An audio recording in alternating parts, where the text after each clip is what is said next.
Circumstances made me what I am. Everyone should understand. Circumstances made me what I am. Was I born a violent man? Circumstances made me what I am. Everyone should know. May it sound strange, might sound foolish, but things are getting better. Every day another fall victim to the beretta. Why is there so much violence killing me one another? Let us learn to love and let that light shine brighter. Bad influence to influence the youth and get slaughtered. As bad man used to be, they respect the father. It's like no, I don't realize the times get harder. Me talk a night without my mind and still is laughter. Circumstances made me what I am. Was I born a violent man? Circumstances made me what I am. And everyone should know. Him said, when I try to cope, tell myself there is hope. It seems like the biggest joke.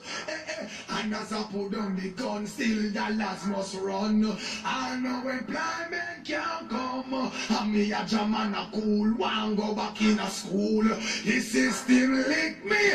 There's no hope for those who have not from the slum. Take the little much we have, still hunting we done. I beg you to show some love. When we get back, he replied, circumstances made me what I am. Was I born a violent man? Circumstances made me what I am. And everyone should know. Well, I know little cry, mama cry, papa cry too. She want the boy with a heart and that could do. You know them find him dead with a Smith and Wesson. 6 weeks and change now, me a remiss. Why so much violence? Too much violence. It hurts my soul and I won't keep silent. Circumstances made me what I am. That was his reply, I cry. Circumstances made me what I am. Everyone should know. May sound strange, might look foolish, but things are getting better. Every day another fall victim to the beretta. Why is there so much violence killing me one another? Let us learn to love and let that light shine brighter. Bad influence you.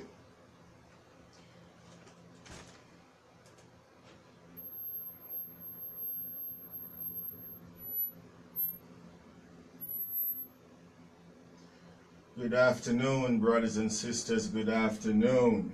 Good afternoon, brothers and sisters. Good afternoon. You are tuned into The Proven Truth. You are listening to The Proven Truth with your brother and host, Anthony Brown. It's another beautiful day here in the territory of New Orleans, Louisiana. It's a warm one. It's on the warm side. However, it's still a sunny and beautiful day. You are listening to The Proven Truth with your brother and host, Anthony Brown. Coming to you live from the studio of Radio Gumbo Creole here in the territory of New Orleans, Louisiana. To participate in the show, to join the conversation, you can dial 504-303-8922 to participate in the conversation. You can also listen to us by dialing 712-432-7883. You can also listen to us on the web by dialing www.radiogumbocreole.net. We live stream this and every broadcast live on Facebook. You can check us out on Facebook at Anthony Brown for Assessor 2017. That's ANTHONY BROWNFORASSESSOR 2017.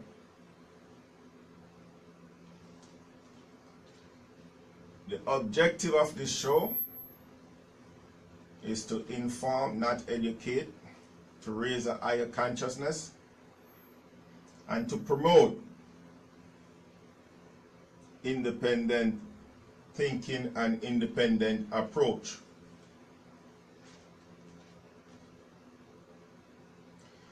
We, the people of the United States, in order to form a more perfect union, establish justice, ensure domestic tranquility, provide for the common defense, promote the general welfare, and to secure the blessing of liberty to ourselves and our prosperity, do ordain and establish this Constitution for the United States of America. The United States Constitution.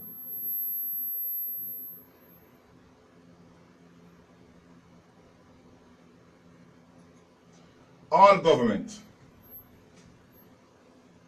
of rights originate with the people, is founded on their will alone, and is instituted to protect the rights of the individual and for the good of the whole.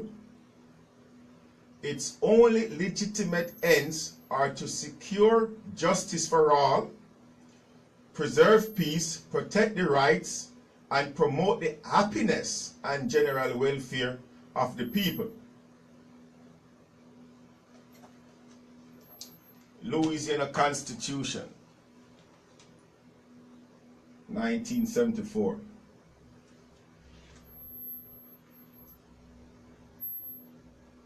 Lest we forget, family.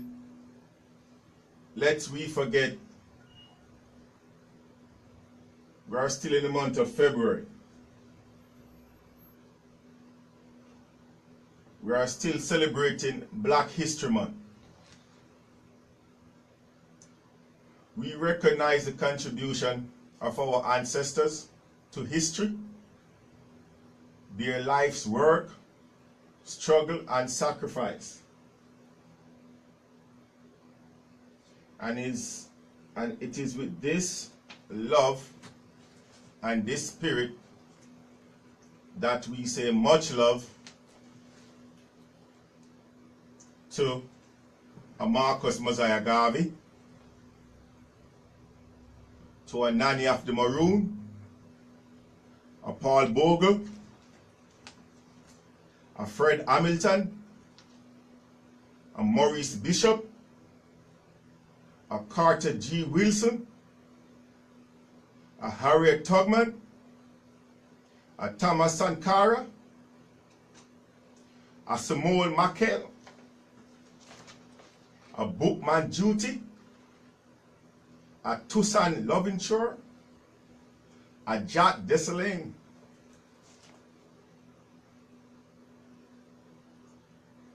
we choose to honor our ancestors by recognizing them not only throughout this month of February, but throughout our entire lifetime. We recognize not only who the establishment asks us to recognize, but who we choose to recognize.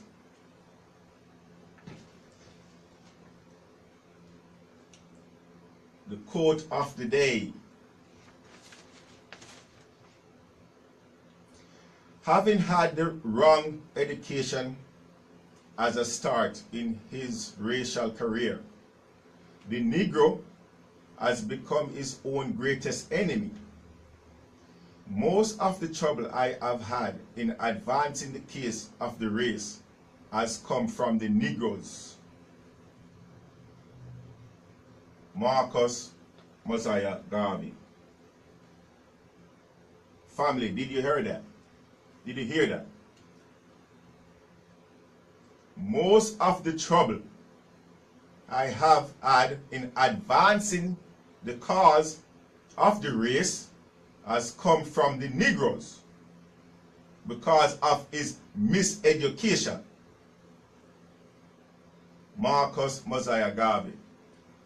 This quote stands true, or this statement stands true today.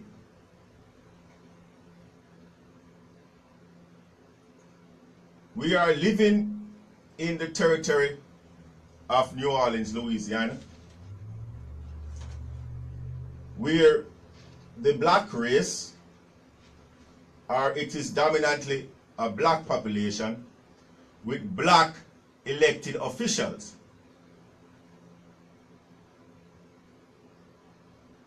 And with black elected officials, you would think that the average black person would be seeing some form of equity, some form of justice, some form of human rights, some form of love from his black elected official. No, brothers and sisters. Not here, not today, not in this territory.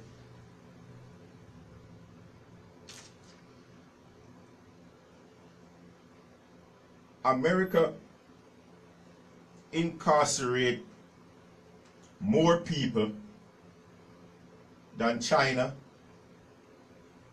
than Germany, than Spain. New Orleans.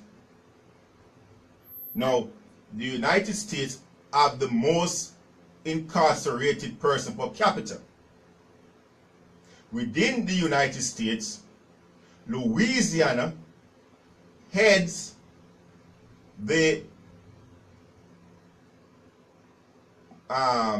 states with the most incarcerated person within a given state, or within a given territory. When we look at these individuals that are incarcerated, you have to ask yourself,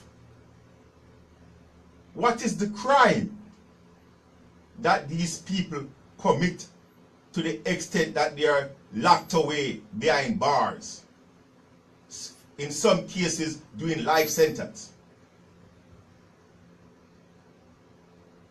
And what you will see, that in 8 out of 10 cases, these are people that are charged with non-violent crime. Non-violent crime.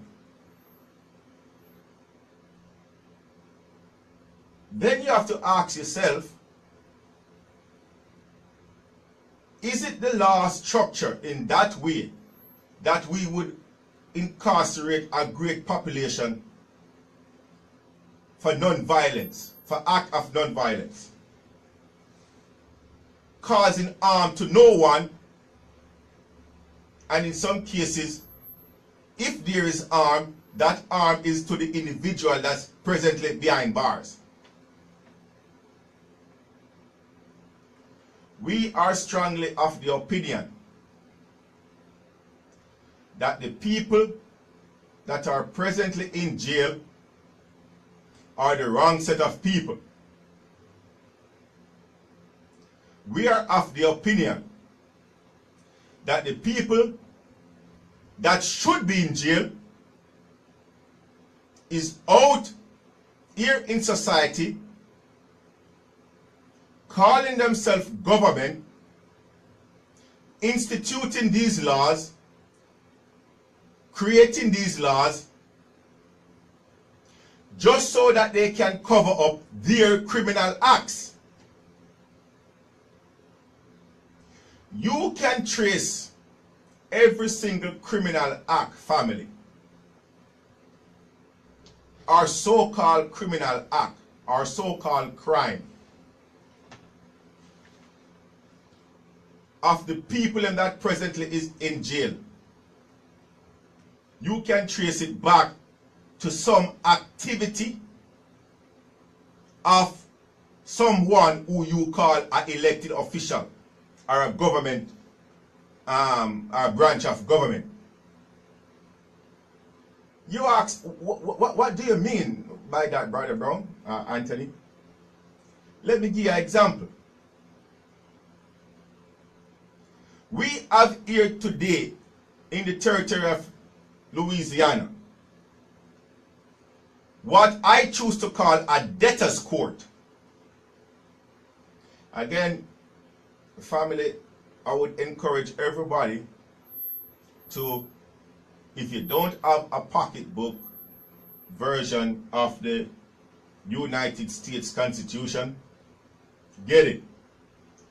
If you don't have a copy of the Louisiana Constitution, get it. And not only get it, but read it. Read it like your life depends on it. And I'm going to tell you why in a minute. We have a system of government.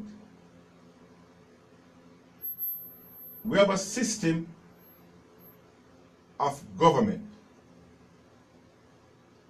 which that system of government, it's breaking down into 3 branches. You got the executive, the legislative, and the judiciary. Now, listen to me carefully. When members of the legislative and the executive commit atrocities, malfeasance in office, crimes against humanity, it's not right and can never be right. But it's okay. It's okay. Follow me. Follow me. Don't lose me now. Follow me. It's okay. Why is it okay? Because we got a 3rd branch of government, which we call the judicial branch. And the purpose of the judicial branch is to interpret law. What is law? Are we talking a revised statute as a refer to it? Or in some territory, penal codes, statutes and codes? No, that's not law. Statutes and codes is not law. It's a watered down version of the law. That is what statute and codes is. A watered down version of the law. To the extent that that watered down version benefits the establishment or certain branch of government. What is the law? Where can I find the law? The law, my brothers and sisters, is that document that we the people created and call it the Constitution. That is the law. That's the only law. The Constitution. I'm gonna play a soundbite in a minute. And you're gonna hear from Bernadette Johnson, the Chief Justice of the Louisiana Supreme Court, in an address to the legislature. I'm going to play that clip, and I want you guys to listen carefully to the words that's coming out of Ms. Johnson's mouth. When we have a judiciary who is committing atrocities against the people,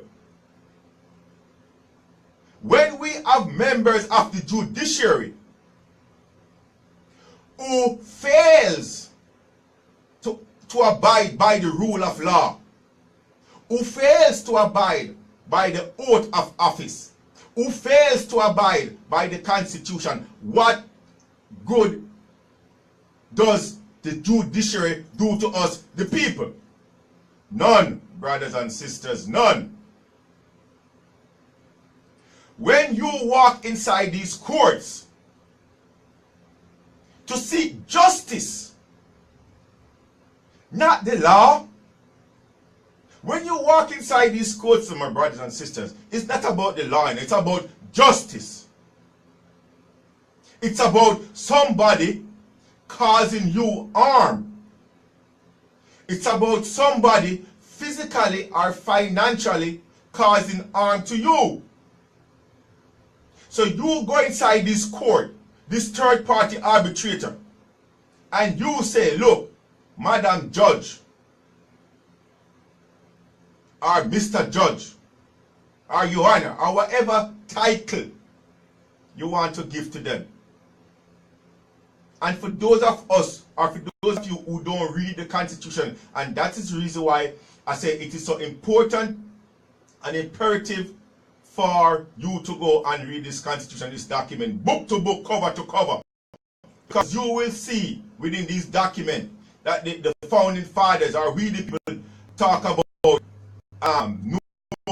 title of nobility, to which it's against the Constitution. But let's give them this title. What they ask them. Honorable Judge, this and Honorable Judge. To hell with that crap. However, let's not lose train of thought right here. When you go inside these courts, you are seeking justice. It was Marcus Garvey who told us, if there's no justice in the law, what good is the law to us? We need justice. We were harmed. They took our property. They took our money. They took our livelihood. They took from us members of our family. We need you, Mr. Judge, to look on the law as it is written. Not look at the law based on the political wind that's blowing. Not to look on the law based on the financial ties that you have to it. No. Your own personal gain does not suit us inside these courts. So, when we have the judicial branch of government, who's supposed to be an independent branch, care less what the executive or the administrative want to do, who's supposed to, once you walk inside this court, look on the argument in controversy, look on the dispute, and render justice. And these people fail to render justice. Brothers and sisters, we have a problem. Houston, we have a problem. It is because the judiciary, the Louisiana Judiciary, are members of the Louisiana Judiciary, don't or fail to do their job. Why you have a person like Errol G. Williams, who called himself the assessor of Orleans Parish, committing theft to the highest degree without no checks and balance? Is because we have member of the Louisiana Judiciary who fails to do the job. Why we have a person like a Mitch J. Landro, who called himself the mayor of Louisiana, who is taking bribe, or who has taken bribe from private sector entities and people, because there is no check and balance, because the judiciary, because members of the judiciary use their affluence and their influence. Why Mitch J. Landro is not in court, is not in prison right now, playing checkers with a Ray Nagin. are cleaning the cell for Ray Nagin. Brothers and sisters, I want you to listen to this clip real quick so I can come back and cement the point that I'm trying to make. Because you're going to be hearing from the horse's mouth. You're going to be hearing from the horse's mouth. And this is something I want you to know before. This is something I want you to understand. Even though you're going to be hearing what you're going to be hearing from the horse's mouth, I can tell you, brothers and sisters, from a personal experience, what she's saying or what she has been saying underneath these type of settings, it is just for show. Because she don't believe it herself. When it came time for her to act as the Chief Justice of the Louisiana Supreme Court, she failed to act, and in so doing rendered injustice and committed fraud on the court. Listen.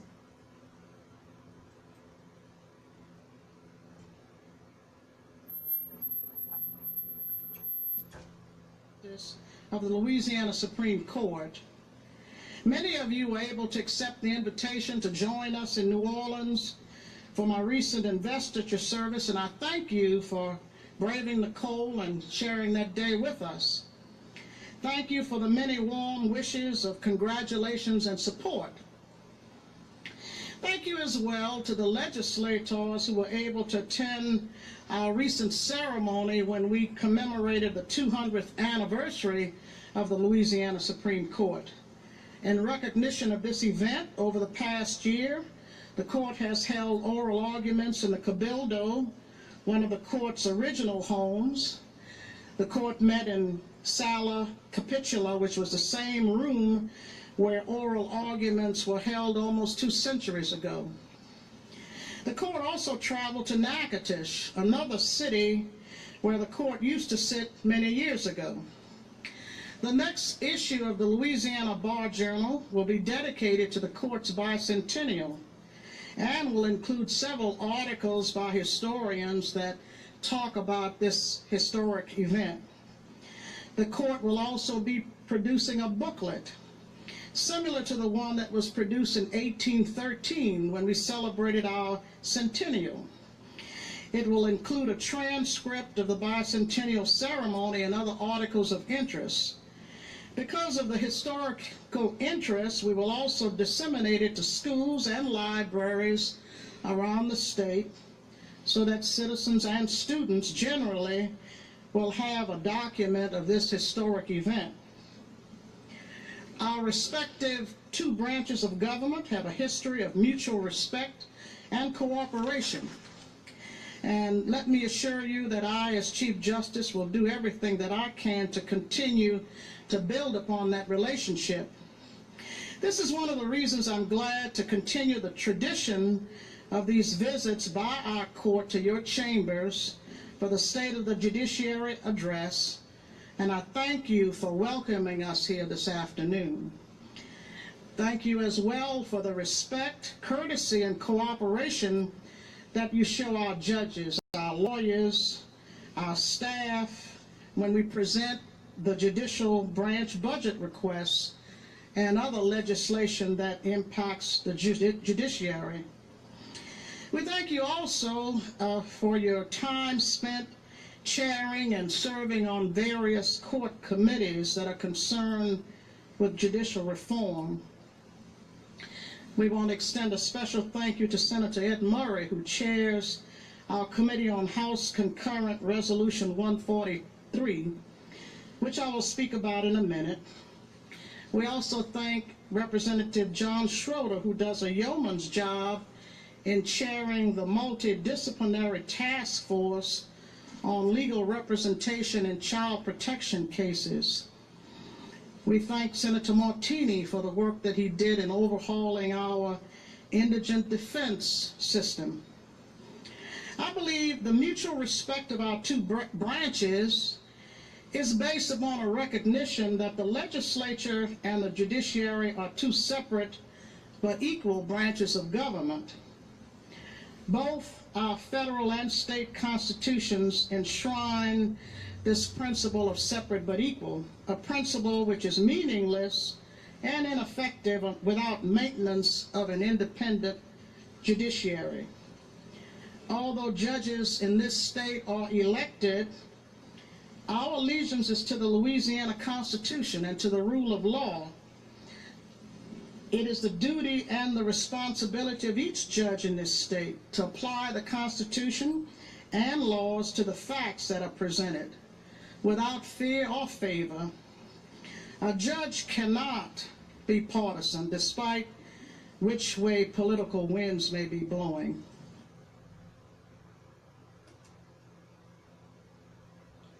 Brothers and sisters, did you hear that? Did you hear that?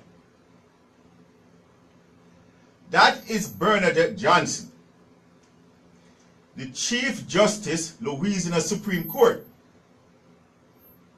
Now, I don't know how much of you guys caught that, but this is a state of the address,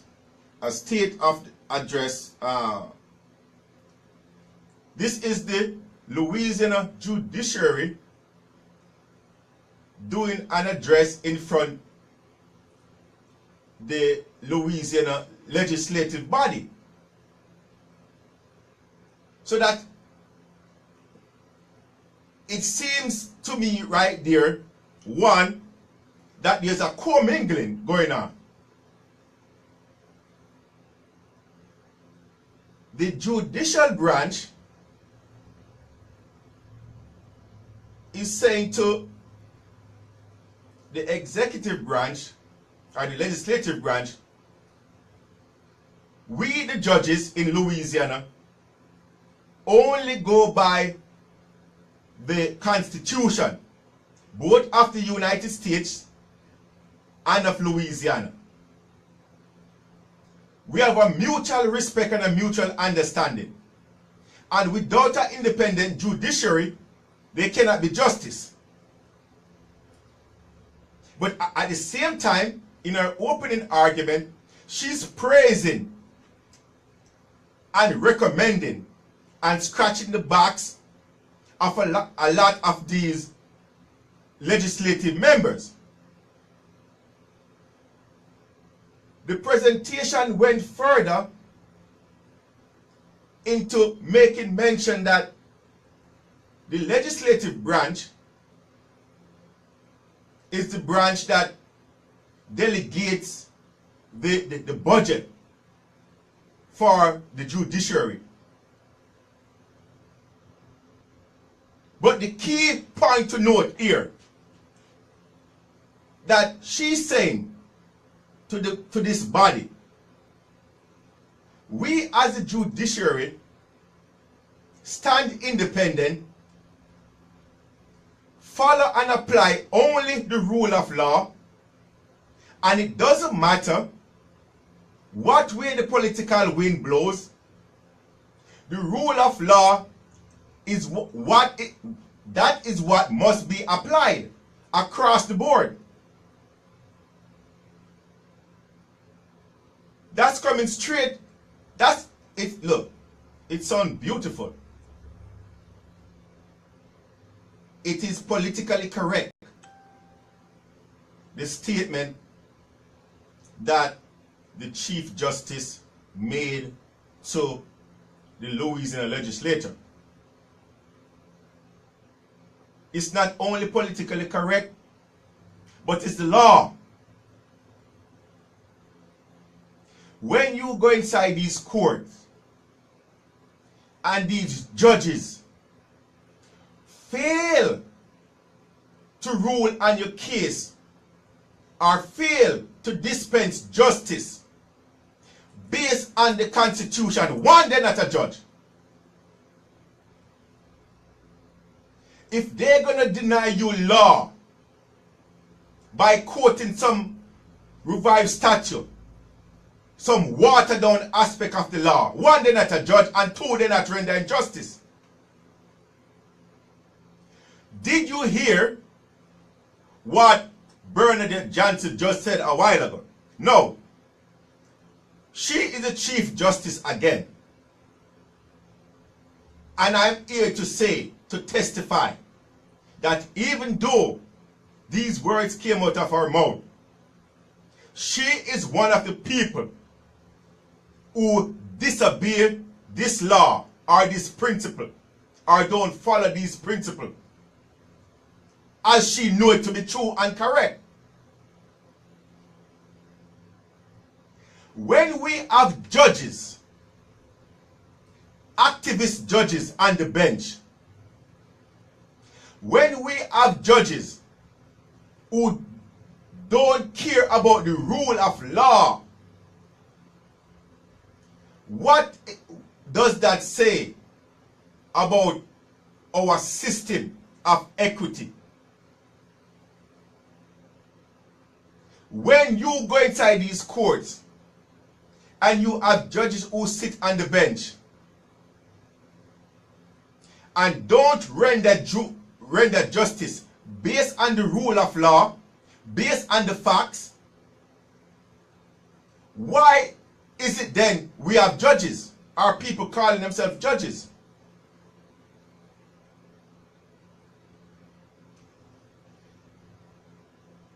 The legislative branch, the Louisiana Judiciary, the Louisiana Judiciary get an annual budget from the Louisiana legislature. A fraction of the Louisiana judiciary budget comes from the Louisiana legislature. They are funded by other means. A great part of their funding comes from grants and from the federal government as well. As it is today, we have judges all across Louisiana, from Bernadette Johnson, the Chief Justice of the Louisiana Supreme Court, to a Paula Brown on the Louisiana Fourth Circuit, to a Reese on the Civil District Court, who is willfully disobeying or not following the rule of law and the Louisiana Constitution, and therein rendering injustice instead of justice. We care less about your political attributes. We care less about your political tie. You crooked bastard, you calling yourself judges. For those of you who don't know,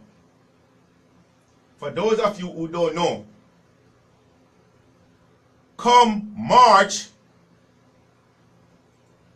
24th, is it 24th or 27th?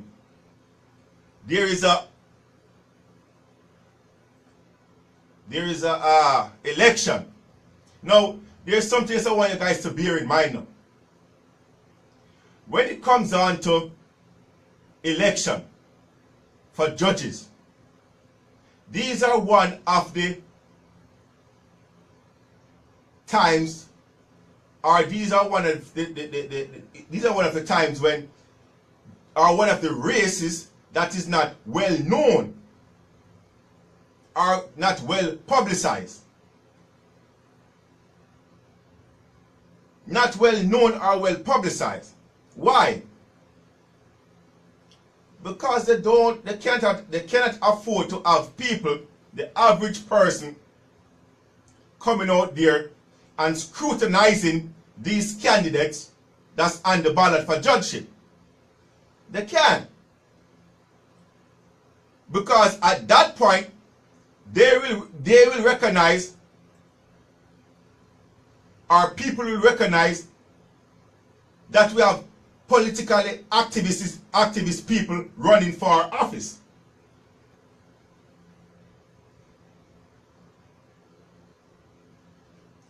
On the ballot for Civil District Court Division A is 4 candidates.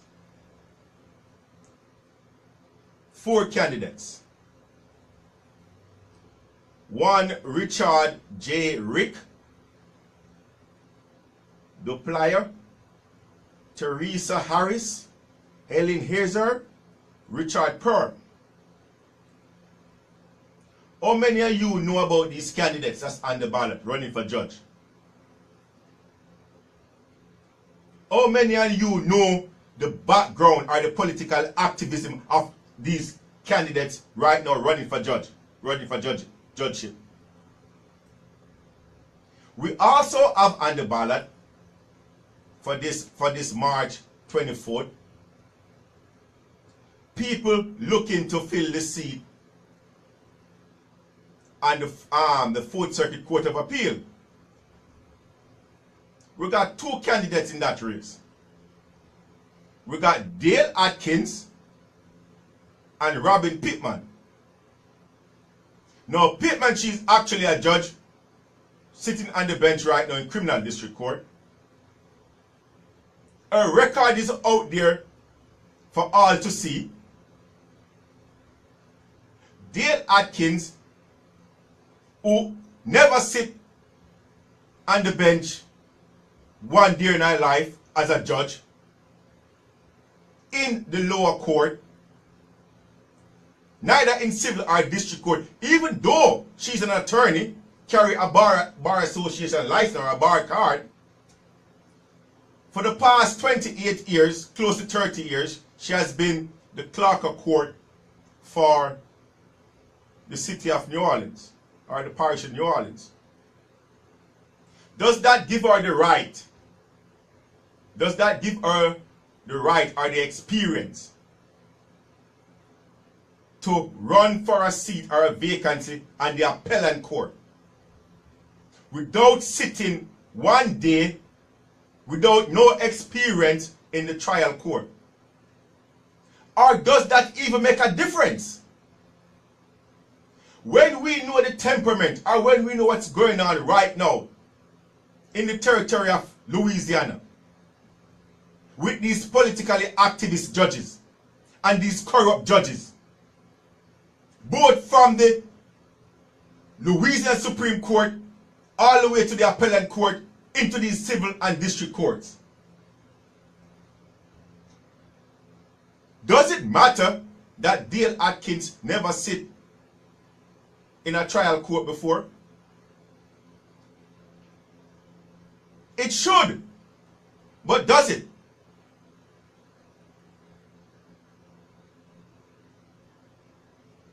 Let's talk about 2 of these candidates that's going to be running for Division A. We need to understand what we're talking about here, family. What are we talking about here? We're talking about a branch of government,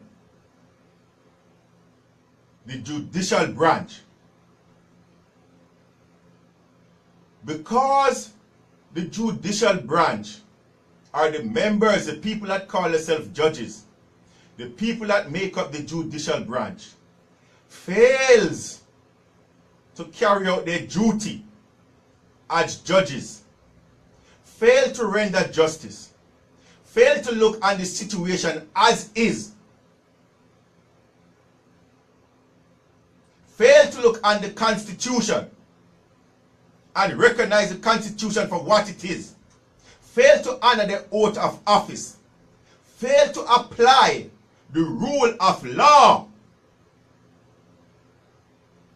What is the average person to do? And because these judges fail to do that, you got other people, elected officials, that's running amok of the judiciary and getting away with murder. We have people here in Louisiana, from the highest level, when you have a governor of the territory of Louisiana, a governor John Bell Edwards, when you have a governor John Bell Edwards can be endorsing what this guy name again, man? Can be endorsing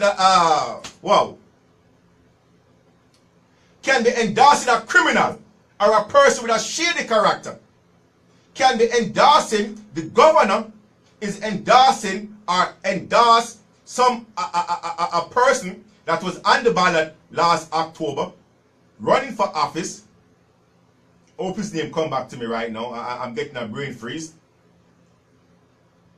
Who is actually and who actually won the election and going to be joining people like Cindy Wynn and people like this new administration that's going to be sitting on the city council this coming May. When you have a governor who can be endorsing somebody who he knows have a shady character, and the evidence was out there that that person, man, what this guy name again, man? What is this? District B.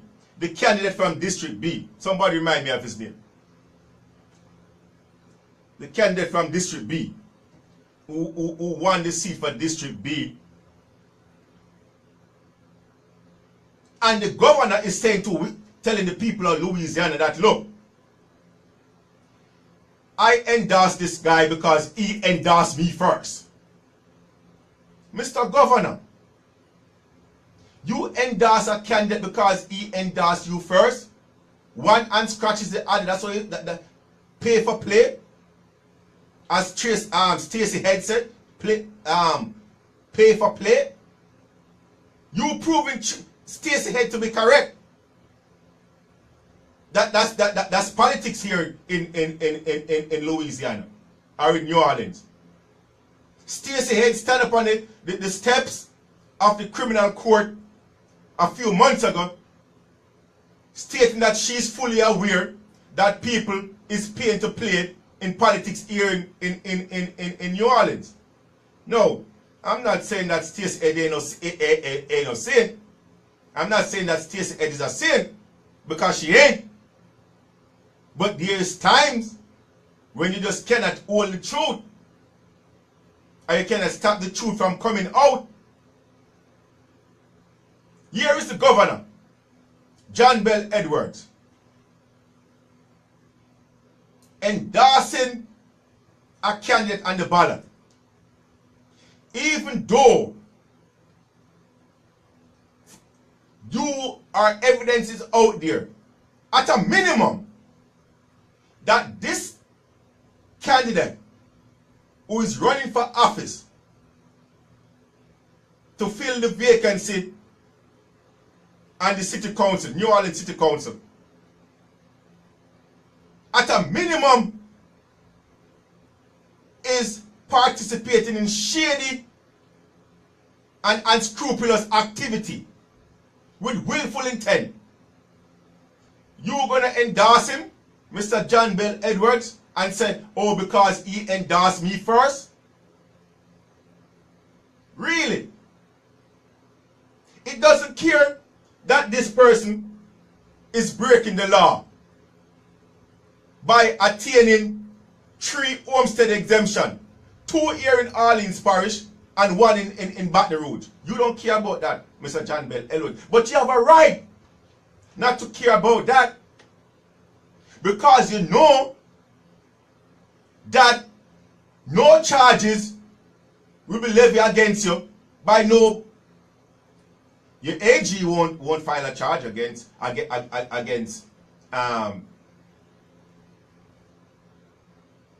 these shady political players. The district attorney, Kenny Zare, won't, because he's a part of the criminal activity or the criminal conspiracy, or he's a part of the gangster team. What are we saying? We are saying when members of the judiciary perform their duty. The people feels it. The people of New Orleans feels it. The people of New Orleans feels it. We have on the ballot for March 24th an attorney, a gentleman by the name of Richard Perk. Man, these people are some funny names too. You ever check out these people's names? The pronunciation is so far off, sometimes you wonder if you pronounce it. But whether not you pronounce it right. That's why for the most part I spell these names. His last name is P-E-R-Q-U-E. However that Perk or whatever. But we have a Richard Perk on the ballot, running to fill the vacancy of Division A, Civil District Court. Does anybody out there, away from the political connected, know who Richard Perk is? Let me tell you who Richard Perk is. Richard Perk is one of those people who Stacey Ed referred to as pay to play. He's more than that. He's a political activist. He's a part of the political machine. Richard Perk, mother, sits on the Eastern District Federal Court bench. Richard mother is one Trish Lazaro. Trish Lazaro, a judge that sit in the Eastern District in the federal bench. His mom was nominated to the bench by a crooked mayor, Mitch Lange, sister Mary Lange.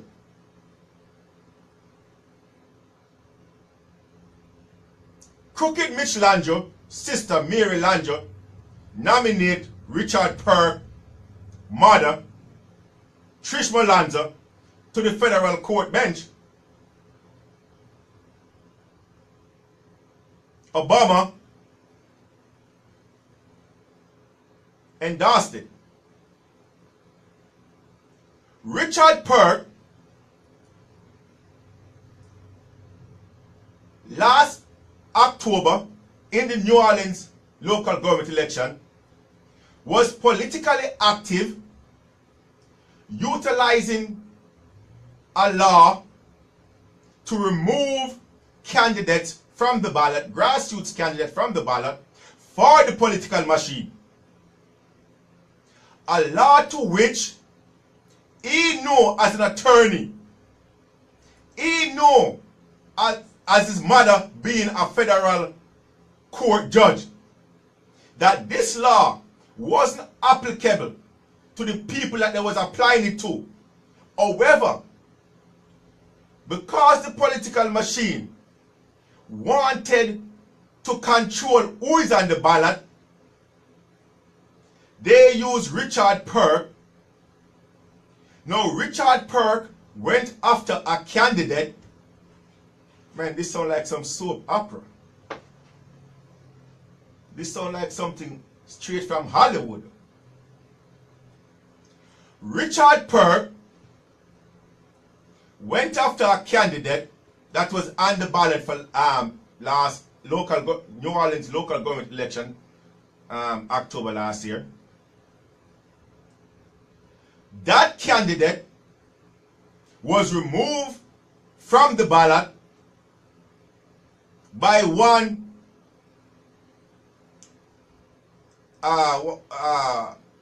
Chase, by Judge Tiffany Chase.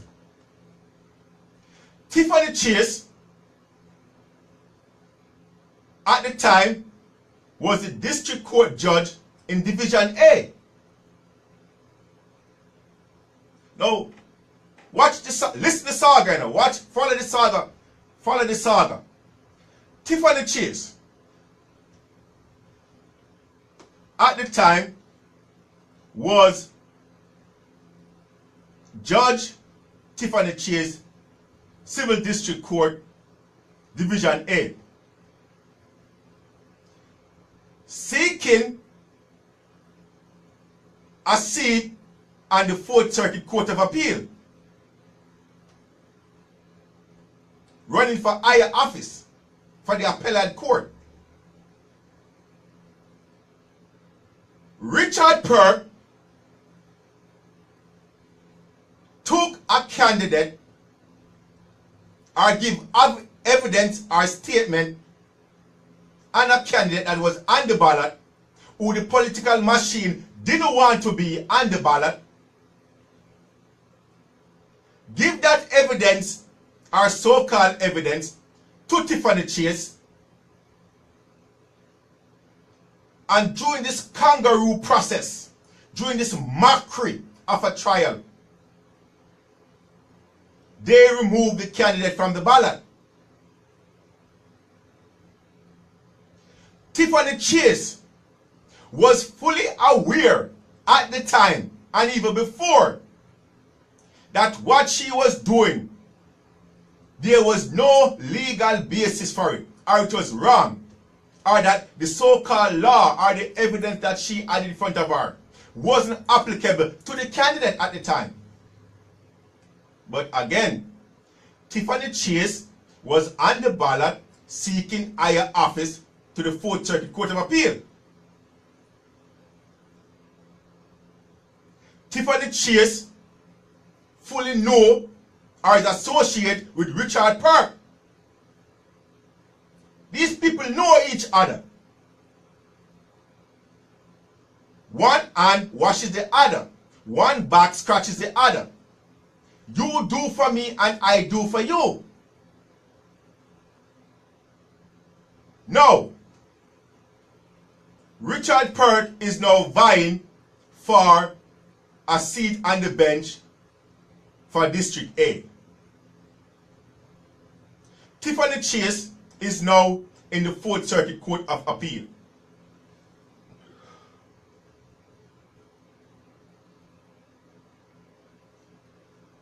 Here is somebody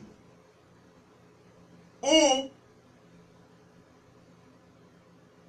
is doing the dirty work of the Louisiana political machine.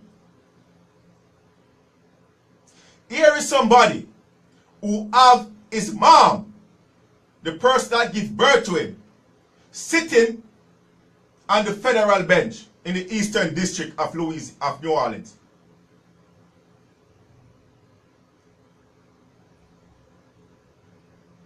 I'm going to show you.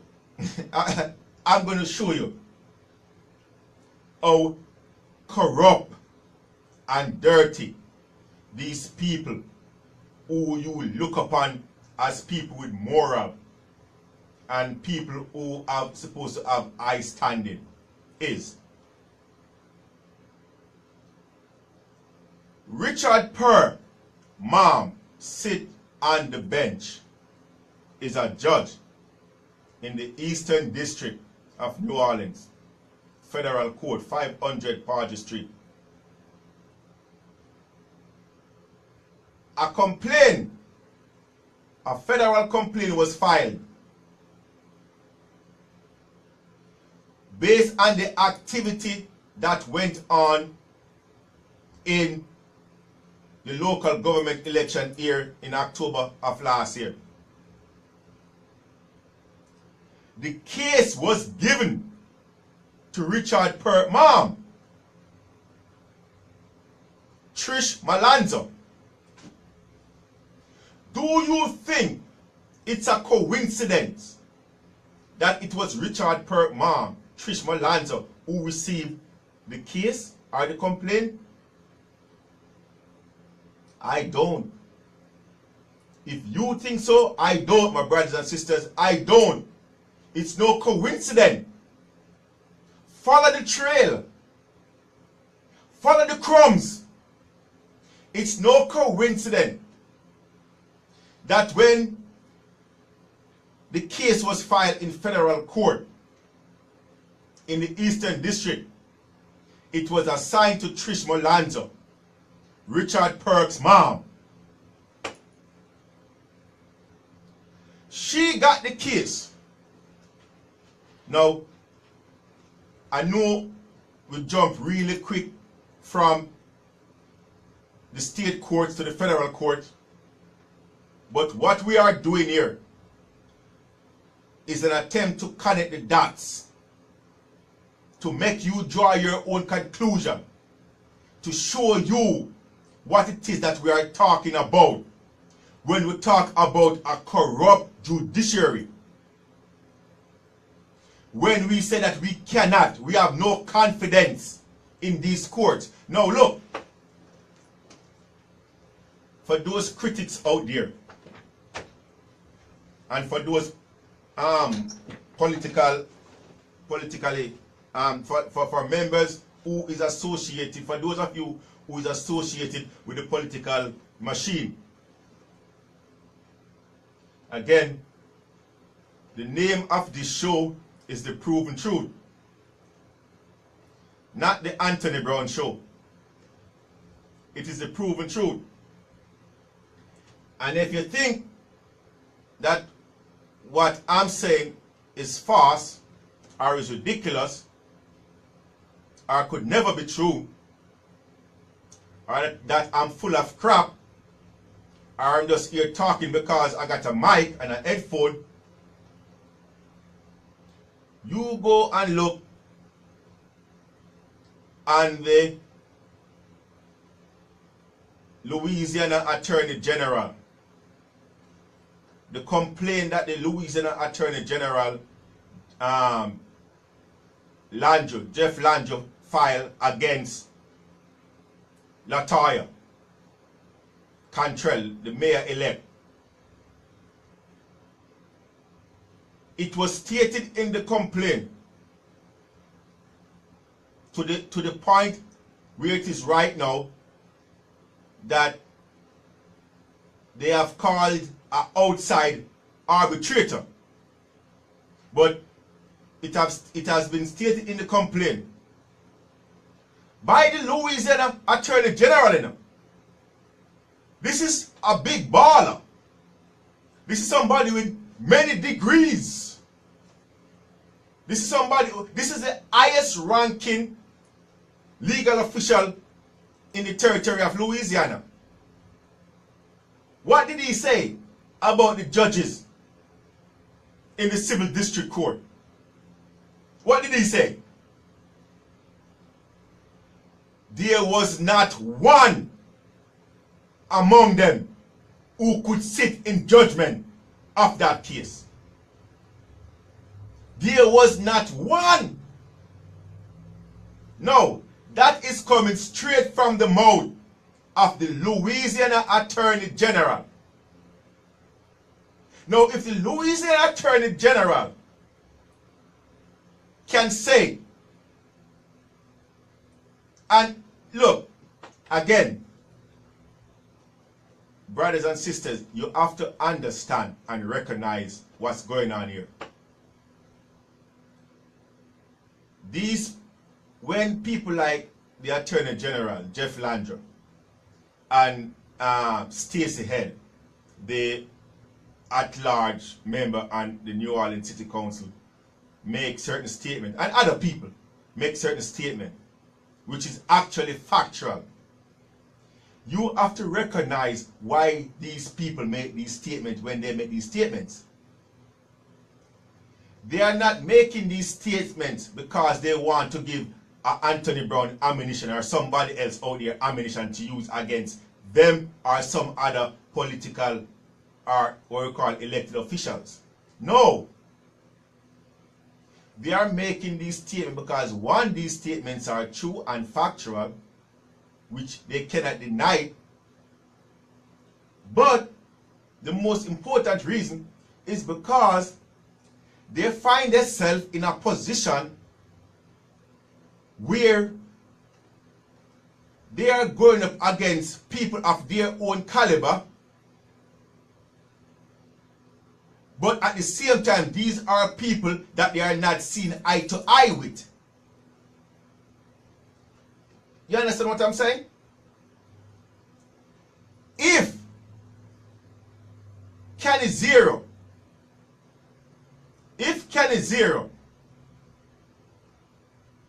was a LaToya Cantrell supporter, or friend, or ally,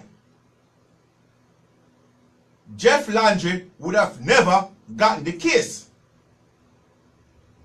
But because Kenny Zero was for Desiree, and it was publicly known that Kenny Zero supported and endorses Desiree Chambonnet, Desiree for the mayor, he had was to turn it over to the Attorney General. The Attorney General likewise supported Desiree. Not a big fan of LaToya. So you see what I'm talking about here? Don't make the political affiliation or designation fool you. This is not about partyism. This is about fraction within the party. This is about who don't like who. So because of that, I think I should take a break, you know.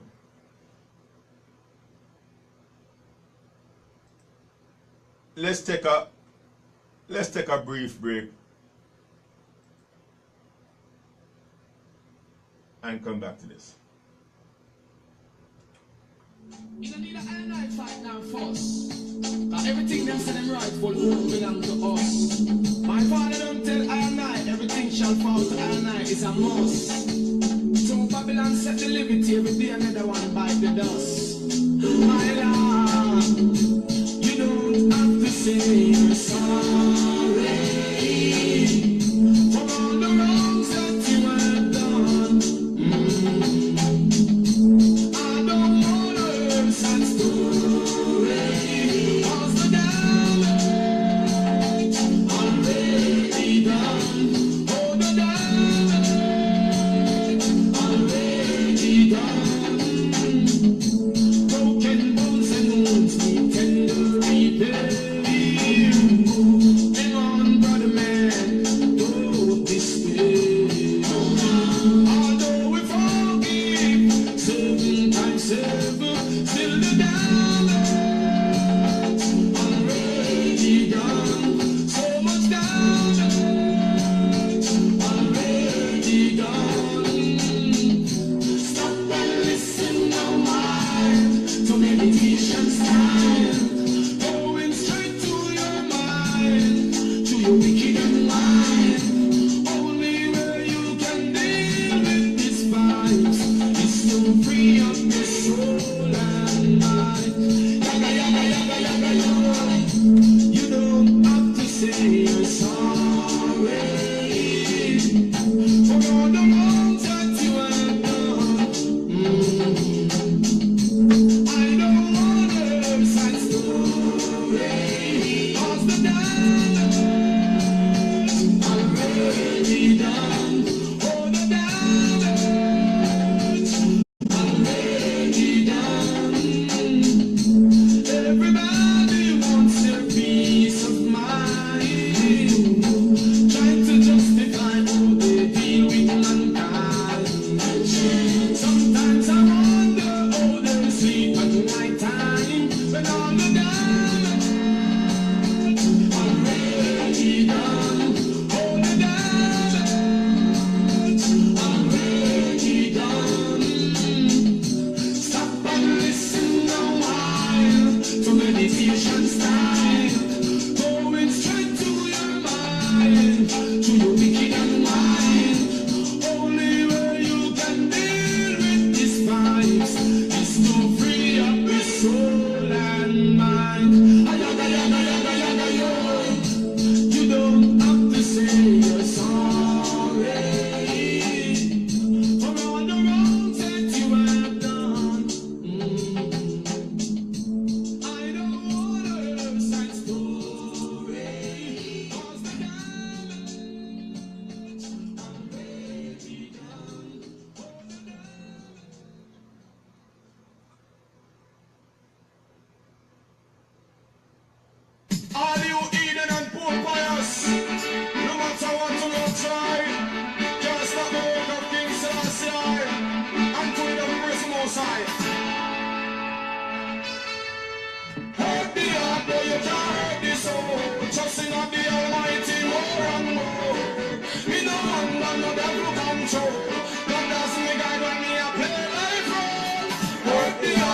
can hurt the soul. Trusting on the Almighty more and more. We know Under no devil control. God doesn't make I when me a blow.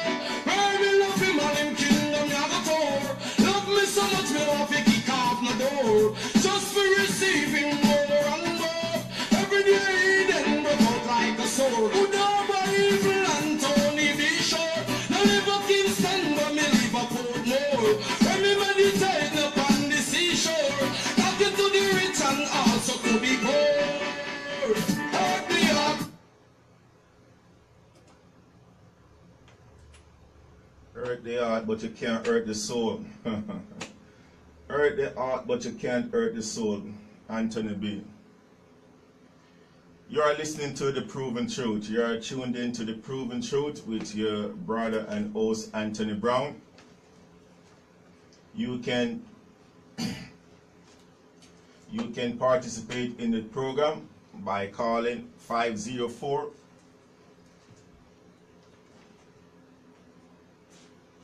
You can participate in the program by dialing 504-303-8922. You can listen to us on your device by dialing 712-432-7883. You can also check us out on the web at www.radiogombocreole.net. That's radiogombocreole.net. We live stream this and each show on Facebook. You can check us out at Anthony Brown for Assessor 2017. We also archive these programs. We archive these programs several places. However, to see previous show, you can go to the YouTube. You can go to the YouTube. Check us out on the YouTube at The Proven Truth, where you will see your brother. You can click on whichever show you need or you miss. And while you're there, subscribe. Give us a thumbs up or a thumbs down too. Either way, do something, all right? We appreciate that.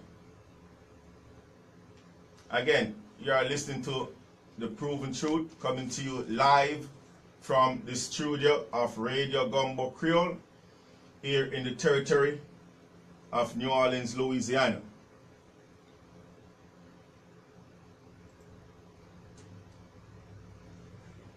We are talking about branches of government. We are talking about the judicial branch here in the territory of New Orleans. We are talking about the politically active candidates vying for seats on these courts come March 24th, a few months from now. We have candidates vying for seat on the Court of Appeal, 4th Circuit Court of Appeal, Louisiana Court of Appeal. Dale Atkins, Robin Pittman, the two candidates. And the District Court, Division A, we got 4 candidates. Now, right before we went to break, we was talking about one of these candidates that's vying to fill the seat, Civil District Court, Division A, an attorney by the name of Richard Perk.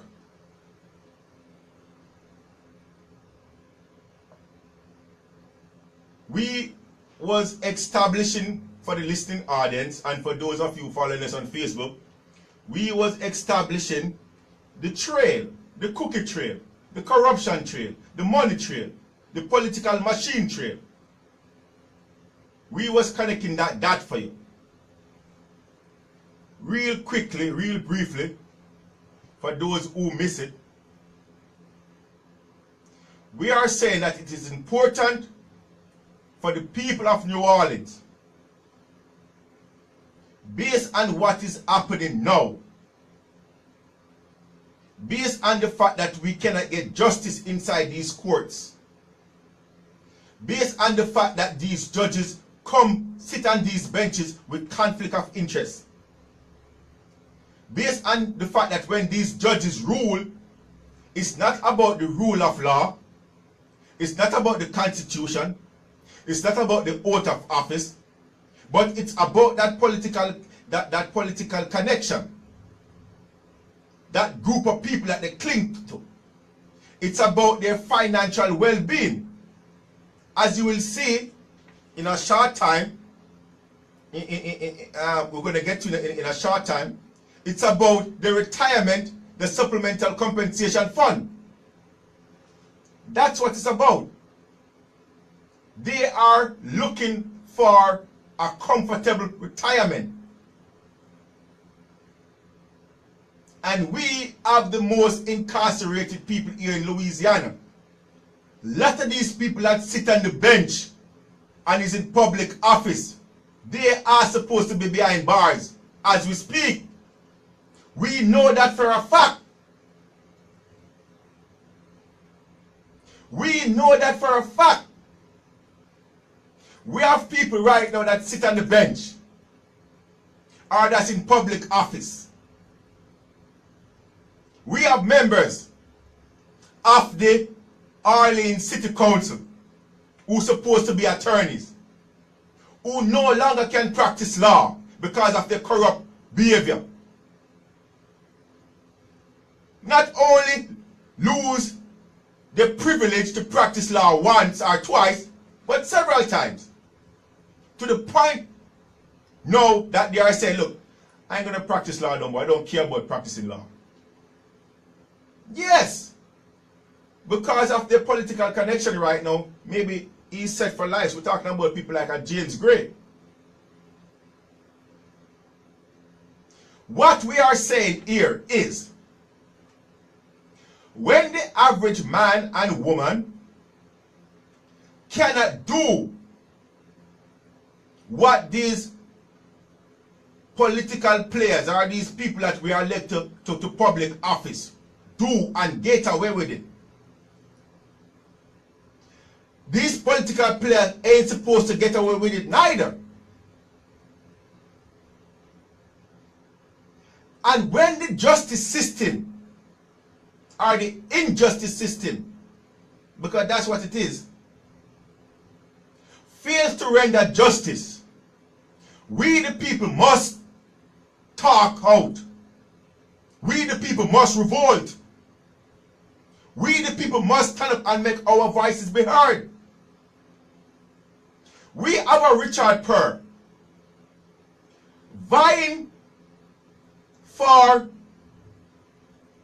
a judgeship,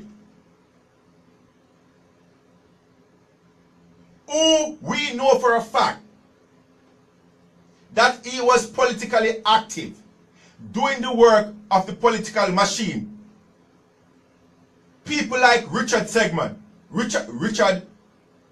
Richmond, the U.S. Consul, the U.S. representative, the likes like Ike Spears, the likes like Blair Botti. Look, people, it is not far-fetched. I'm not crazy. I really don't care if you believe I'm crazy, but it is not far-fetched. What am I? The things that I'm saying is not Looney Tunes. I'm not saying it because I got a mouth to speak. If you take 30 minutes out of your day and recognize the fact that the things that these governmental agency and governmental official, these politicians do affect you. You see, that's the problem. because we are so caught up in this capitalistic system, because we are so caught up in trying to put food on our table,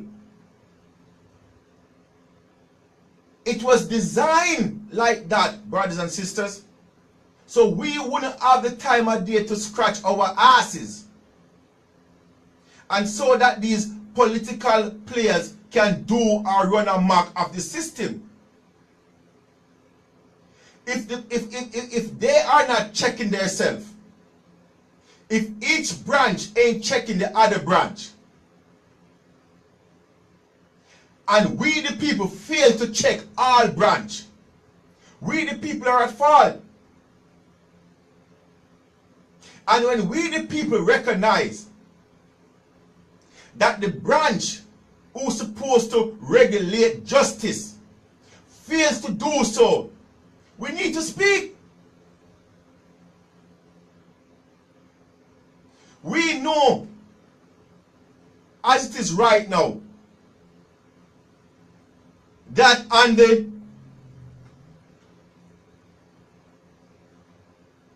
Louisiana 4th Circuit Court of Appeal, and the Louisiana 4th Circuit Court of Appeal, we got judges who fail to render a ruling based on facts and the rule of law. When you have a chief judge, James F. McKay III, who is the chief judge on the Louisiana 4th Circuit Court of Appeal. When you have a chief judge can sit, when you have a Paula Brown, all these people call themselves judges. When you have a judge Bartholomew, when you have a judge Dias, or Dissart, and a judge Lombard, Edward A. Lombard, sit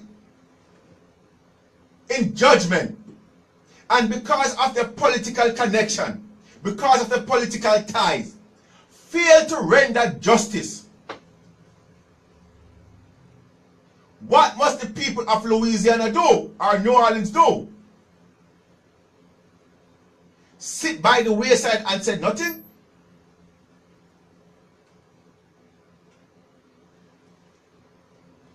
The members of the Louisiana 4th Circuit, are the members of the Louisiana 4th Circuit, are the judges of the Louisiana 4th Circuit. Chief Judge James F. McKay, Judge Terry F. Love, Judge Edwin A. Lombard, Judge Roland L. Balsam, Judge Daniel L. Dessart, Judge Joy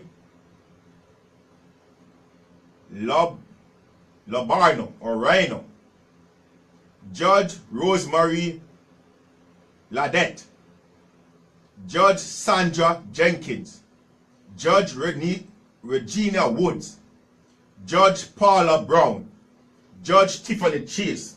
She's the one I just tell you about. Tiffany Chase recently become a judge on the 4th Circuit because of the political connection that we're going to go back to in a minute. Judge Dennis Tampour. Now, away from the judges that was just appointed to the Louisiana 4th Circuit Court of Appeal, even though in the case of a Tiffany Chase, we know her political connection and activity as well. When a Tiffany Chase is going to look at you and tell you that her, and look, oh family, come on. When a judge, this is what I'm talking about. When a judge, a civil district court judge, who is now an appellant judge sitting on the 4th Circuit Court of Appeal, can look at a person and tell that person that there's nothing that she can do because her hands are tied. What the what? Your hands tied? Come on, Judge. Haven't you heard about the Canon Code or the Code of Judicial Ethics? In the court, are the members of the court supposed to be independent in rendering the justice, despite whatever political wind side is blowing? It was mind-boggling when Tiffany Chase, I heard Tiffany Chase make that statement that her hand is tied as a judge. But here is the irony. She was speaking the truth. She was speaking the truth. The political machine tied her hand behind her back. And that is what I'm talking about. She don't deserve to be on the bench. As it is right now, the Louisiana 4th Circuit Court of Appeal should not have a Tiffany J. Chase on the bench as a judge. Because she can succumb to pressure. She have succumbed to pressure. That is why we have people off the ballot last year. Because she succumbed to pressure. That is why she's actually on the 4th Circuit Court of Appeal right now. Because she succumbed to pressure. She paid to play. That is why we have a Richard Perk right now and the running for office to fill a Tiffany Chase seat. Tiffany Chase was the attorney or was the judge that Richard Perk was give testimony to remove candidates off the ballot. October last year. Trish Malanza is Richard Perk's mom, the federal judge who sits on the bench right now, who sits on the bench right now in the Eastern District, federal bench in the Eastern District of New Orleans. She's the one who the case was assigned to or given to by the powerful elites. She's the one who they give the case to when candidates, to include myself, the chief author of the suit, Moa, your brother, Anthony Brown, I did that, I filed that suit, along with my brother, Nooniman Beldan Batiste. We filed a suit in federal district court outlining the violation of the 1965 Voting Rights Act, outlining the political corruption here in New Orleans, outlining the activist judge on the 4th Circuit Court of Appeal and on this in the Civil District Court. Activist judge like Keith Reese.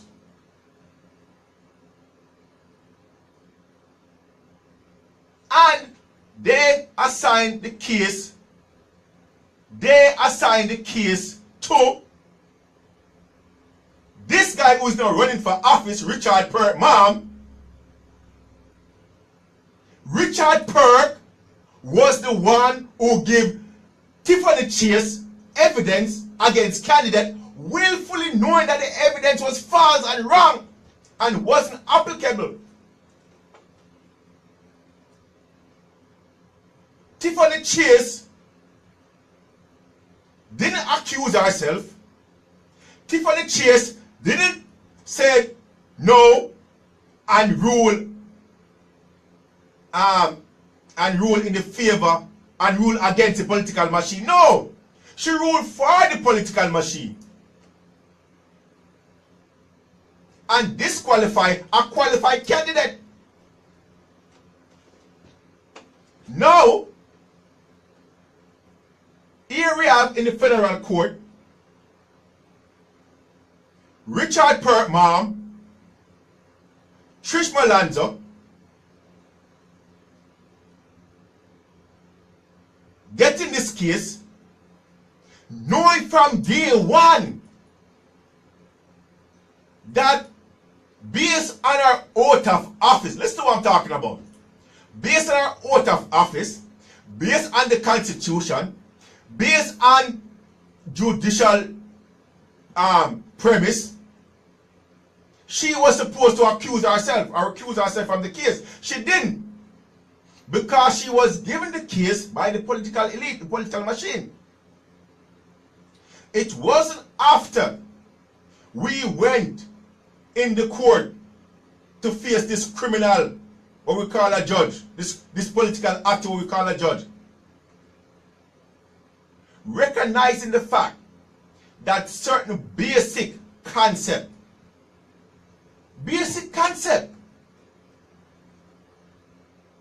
Law 101, a first year law student supposed to know. Now when we show this judge that the law, this Jim Crow law, look, it's not even a Jim Crow law, family. It's not even a Jim Crow law.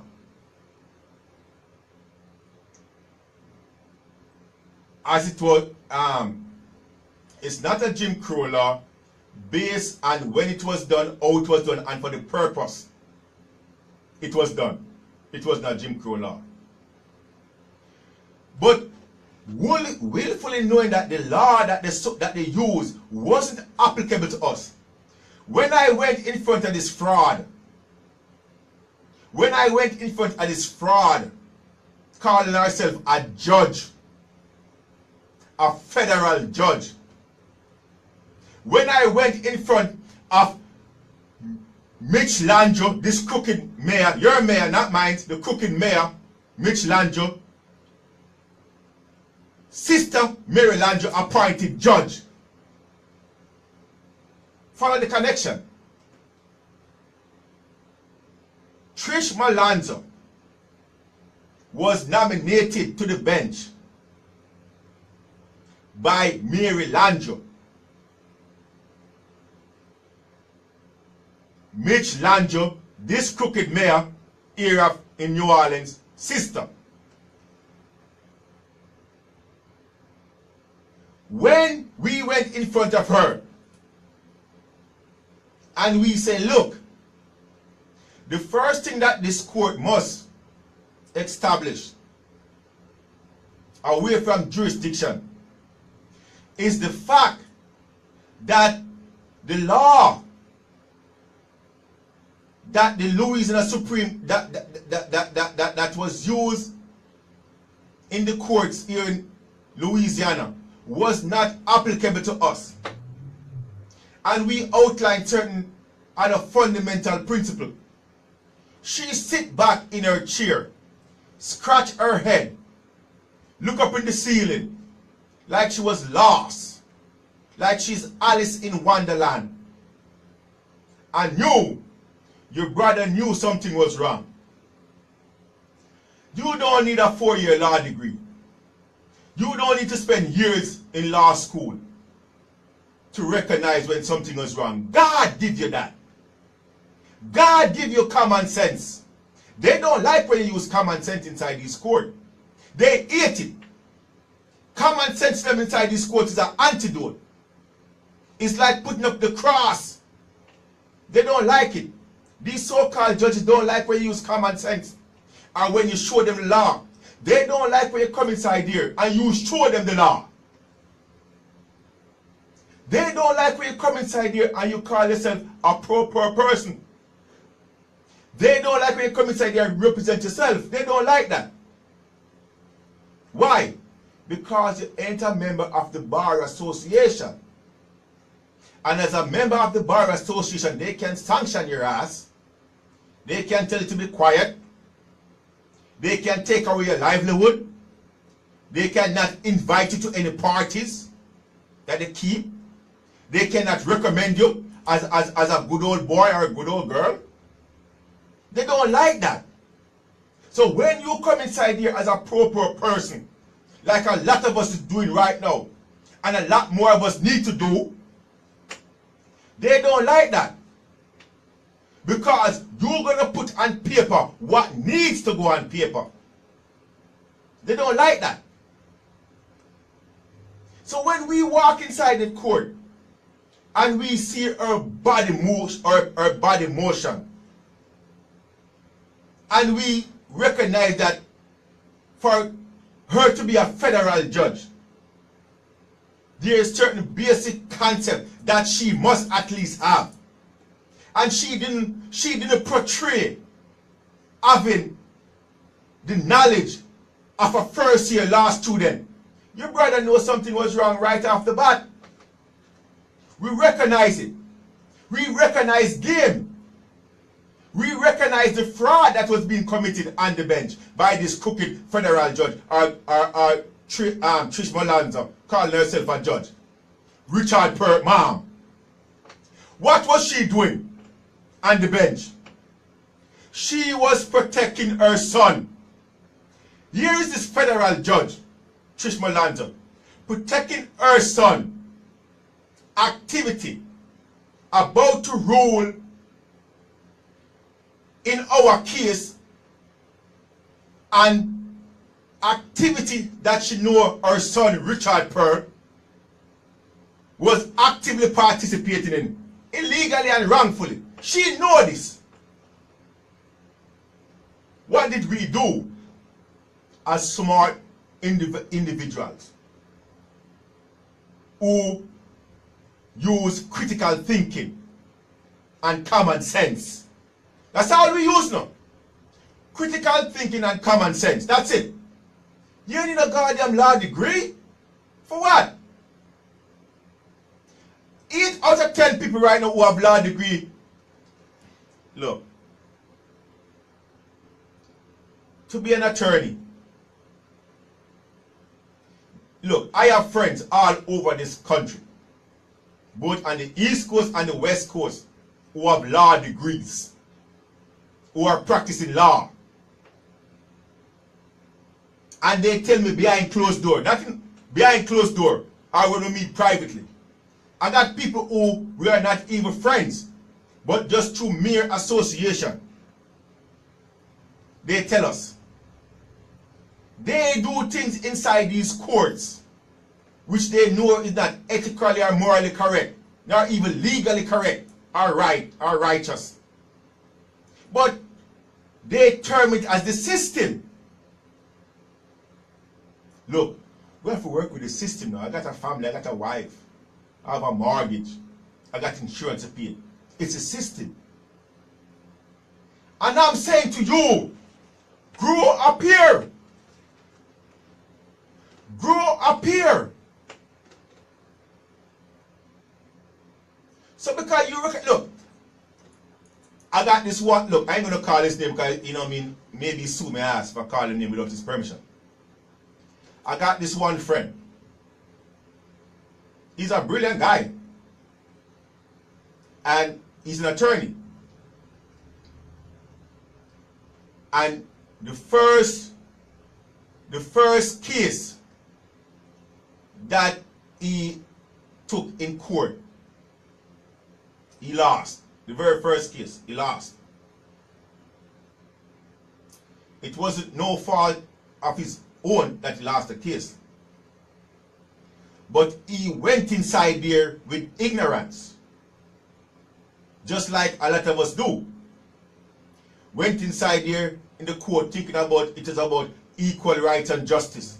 It was about equity. It was about the rule of law.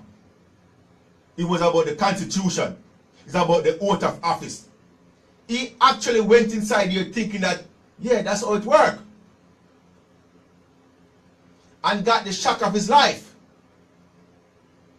No, my friend, he's still an attorney.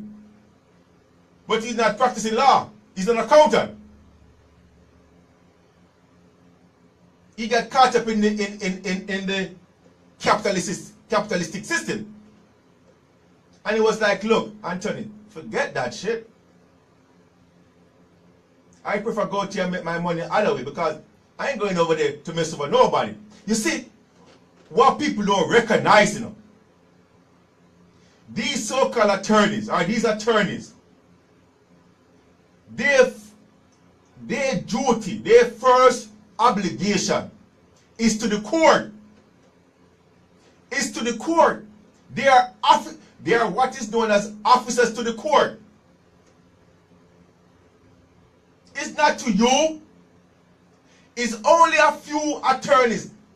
Let me take that back. A few individuals. It's only a few individuals who practice law, who will truly stand up for what is right and just in these so-called court. Few of them. I can count them. I can count them on. No, that's too much finger in one hand. Few of them will do that. Few of them. Look, I know attorneys who did that, but this is what happened. One, they ain't practicing law no more. Two, they was scarred, disbarred, and the name was dragged through the mud. Right? But you got a few who don't have the practice of law as the main breadwinner, like my buddy I'm telling you about. He's now an attorney. So whenever, you know what I mean, because every now and then, once in a blue moon, is most, you know, well, not me, because when I go inside these courts, I go inside them by myself because I recognize, I know who I am when I go inside these courts. But he still does every now and then for a few friends and family. And when he go inside this court, he raises hell. Because he still believes in that fundamental principle of equity, of the rule of law, and of the Constitution. He still believes in that. So he raises hell. But let's come back to our story. Here it is. We have candidates right now vying for office to sit on the bench to join more corrupted judges. And we know from the get-go that these candidates are tied to the navel string, to the Louisiana political machine. We know if a Richard Perk should be successful enough to win the seat of Division A in Civil District Court, that any day or any time of the day, the likes like Ike Spears can come to a Richard Perk any time of the day or night and say, look, Richard, this is what I want you to do. We know this. Just like our Ike Spears could go to a Tiffany Chase, or a Paula Brown, or a Bernadette Johnson, or a McCain, or any one of them. We know this. So here we have a Richard Perk running for Civil District Court Division A. You see, this is where you need to recognize.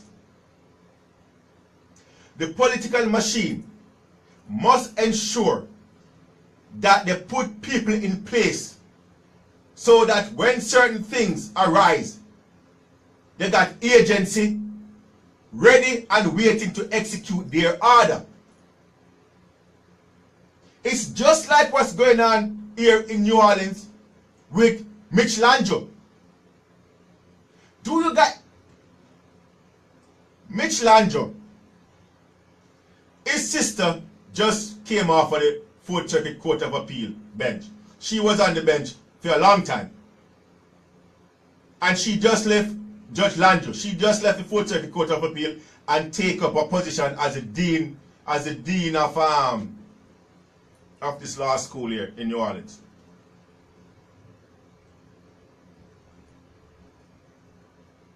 Mitch Landro, follow me. Mitch Landro, brother, is Maurice Landro. He's an U.S. attorney, strategically placed inside the attorney's office, the U.S. district, the U.S. attorney's office. He's the person that should a complaint be filed. He's the one who's going to say yea or nay about that complaint.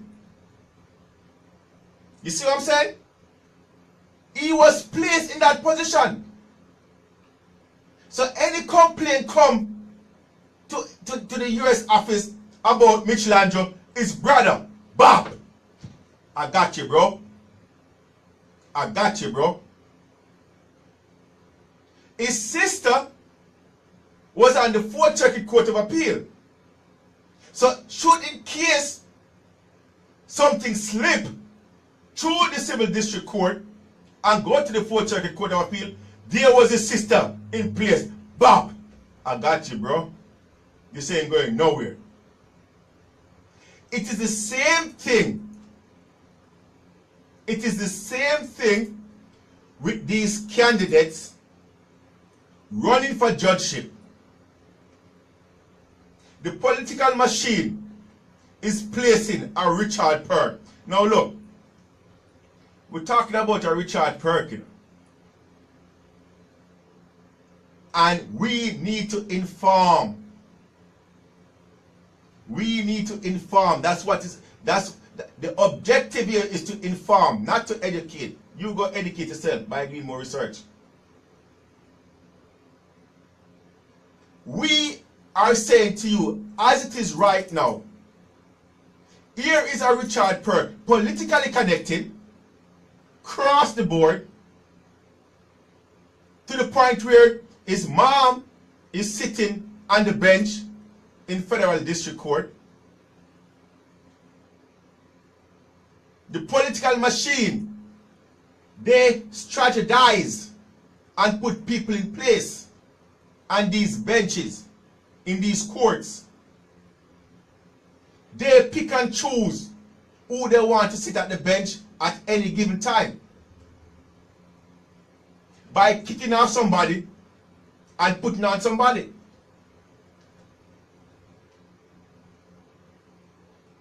Here we have, look, family. What we are saying,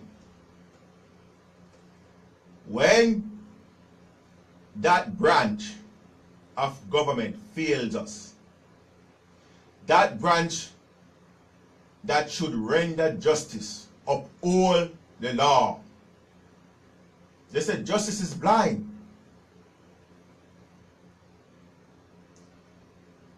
You're supposed to just close your eyes and render justice. You're supposed to listen to the facts, apply the rule of law, and dispense justice. You heard it for yourself. You guys heard the clip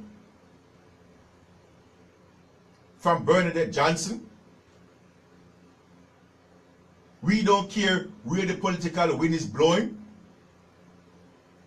We are elected, and our guiding torch is the United States Constitution and the Louisiana Constitution. You heard that from her.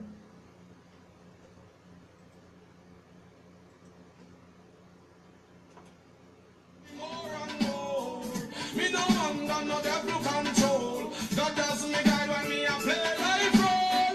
Hurt the heart, but you can't hurt the soul. Trust in the Almighty more and more.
You have been listening to The Proven Truth with your brother and host Anthony Brown. Coming to you live from the studio here of Radio Gumbo Creole in the beautiful territory of New Orleans, Louisiana. To participate in the show, you can call us at 504-303-8922. You can listen to us by dialing 712-432-7883. You can also listen to us on the web by going to www.radiogombocreole.net. That's RadioGombocreole.net. This show, like every other show, is live streamed on the Facebook. You can check us out on the Facebook by going to facebook.com/Anthony Brown for Assessor. That's ASSESSOR 2017. 2017. Now, family, we are talking here today about injustice. We are talking about that branch of government that was instituted to interpret and dispense the law. We are talking about people that's elected to office to sit on the bench to serve as judges, who take an oath of office to abide by the Constitution of the United States and of Louisiana. They take an oath to this fact. They put their John Hancock on that document, that oath of office, saying that if there is a conflict between the Constitution and any secondary law or statute, the Constitution will prevail. Here it is in the territory of Louisiana, the most corrupted political territory within the Union. The most corrupted territory within the Union. And the most incarcerated too. And therein lies one of the problems. We have more people in Louisiana incarcerated behind bars for victimless crime. We have politicians right now in all branches of government who's supposed to be behind bars and deserve to be behind bars. But because of the ill will of the judiciary, because we have people sitting on the bench who totally disregard their commitment and their obligation to the people of Louisiana, we have these political activists, these politicians getting away with crime, getting away with murder. To the extent that we have a Mitch Landrum who's supposed to be in jail. To the extent we have a crooked ass Errol G. Williams who's robbing the people of Louisiana of their property left, right, and center, creating the largest homeless population within the Union. To the extent we have a for-profit corporation by the name of CivicSource.com,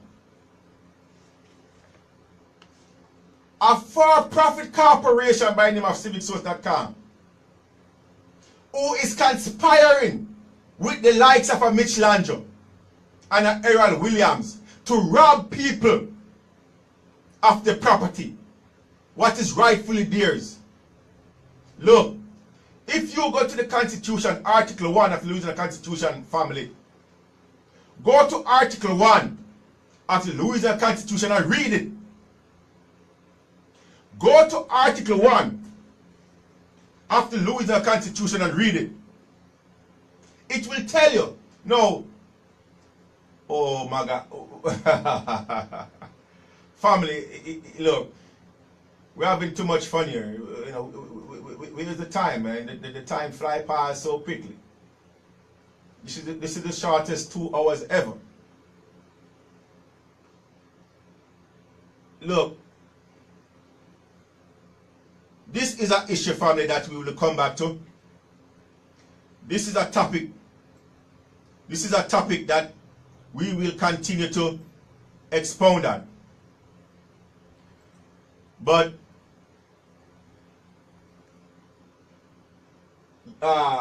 until next time, this is a brother, Anthony Brown, saying much love. Peace. Circumstances made me what I am. Was I born a violent man? Circumstances made me what I am. Everyone should understand. Circumstances made me what I am. Was I born a violent man? Circumstances